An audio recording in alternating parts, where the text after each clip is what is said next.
খবরের শিরোনামগুলো এভাবে হয়েছে যে নারী আম্পায়ারের অধীনে খেলতে ক্রিকেটারদের আপত্তি, কিংবা গুরুতর বৈষম্যের অভিযোগ নারী আম্পায়ারের অধীনে খেলতে আপত্তি।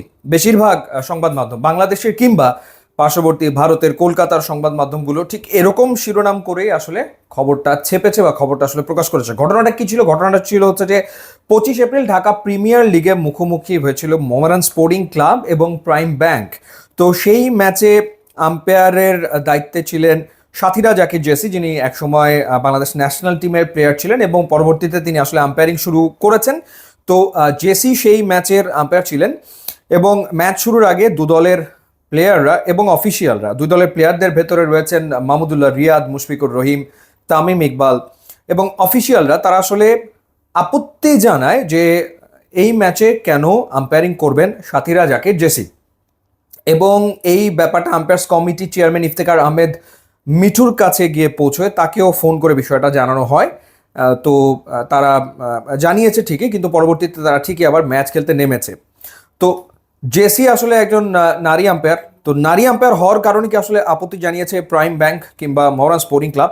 ব্যাপারটা মোটেই তা না। ব্যাপারটা হচ্ছে এক্সপিরিয়েন্স আম্পায়ার কিনা, অভিজ্ঞ আম্পায়ার কিনা জেসি। জেসি প্রথমবারের মতো ঢাকা প্রিমিয়ার লিগ ক্রিকেটে ওই দিনই আসলে ম্যাচ পরিচালনা করতে নেমেছিলেন ফিল্ড আম্পায়ার হিসেবে। ওটা ছিল তার first match. Dhaka premier league cricket বাংলাদেশের পেশাদার ক্রিকেটের একেবারে টপ টিয়ার টুর্নামেন্ট, সর্বোচ্চ পর্যায়ের একটা আসর, এবং সেখানে প্রাইম ব্যাংক এবং মোহামেডানের ম্যাচটা বেশ হেভি ওয়েট একটা ম্যাচ।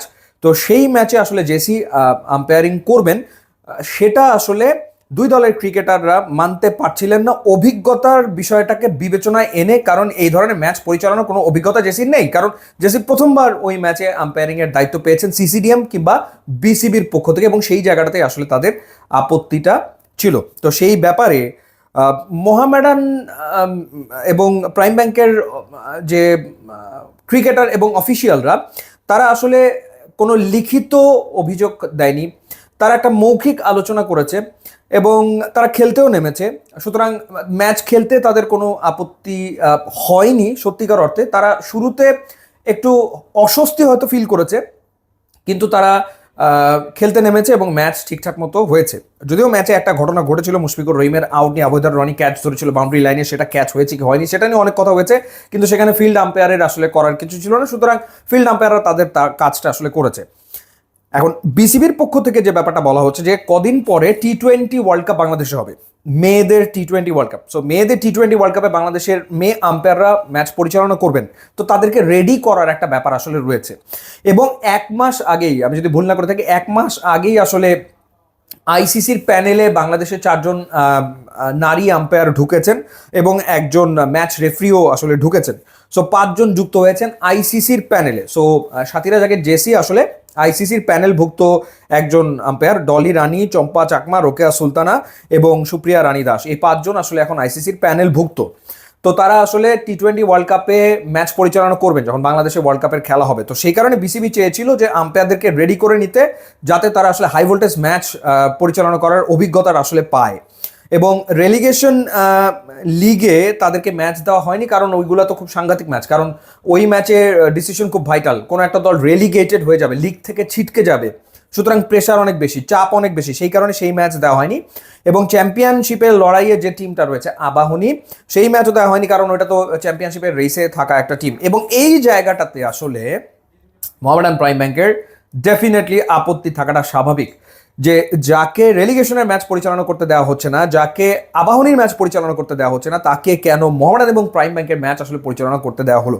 তো বিসিবির যুক্তি, বা চেয়ারম্যান যিনি রয়েছেন, কমিটির চেয়ারম্যান ইফতেখার আহমেদ মিঠু, তিনি বলেছেন যে এই ম্যাচে তুলনামূলক চাপ কম থাকবে, সেই বিবেচনায় তাকে আসলে আম্পায়ারিং করতে দেওয়া হয়েছে। এবং এই ম্যাচেও যদি সে আম্পায়ারিং না করে, তাহলে হাইয়েস্ট লেভেলে, সর্বোচ্চ পর্যায়ে জেসি আর কোথায় আসলে আম্পায়ারিংটা করবে। সো এই হলো পুরো ঘটনাটা। কিন্তু যেভাবে আসলে হেডলাইনটা হয়েছে যে শুধুমাত্র মাঠে একজন নারী আম্পায়ার, সেই কারণে আসলে দুই দলের ক্রিকেটাররা বা অফিসিয়ালরা ম্যাচ খেলতে চায়নি, ব্যাপারটা তা না। বিষয়টা নারী আম্পায়ার সেটা না, বিষয়টা হচ্ছে অনভিজ্ঞ আম্পায়ার। এখানে যদি অন্য কোনো একজন ছেলে আম্পায়ার থাকতো, যে একেবারেই অনভিজ্ঞ, যে প্রথমবার এই ম্যাচ পরিচালনা করতে নেমেছে, সেই ক্ষেত্রে দুই ক্লাবের অফিসিয়াল এবং ক্রিকেটারদের আমার মনে হয় যে রিয়াকশন একই থাকতো। যদি একজন ছেলে আম্পায়ার যে প্রথমবার এই ম্যাচ পরিচালনা করতে নামছে, হয়তো প্লেয়াররা বলতো যে না, তার তো অভিজ্ঞতা নাই, কেন সে আসলে করবে।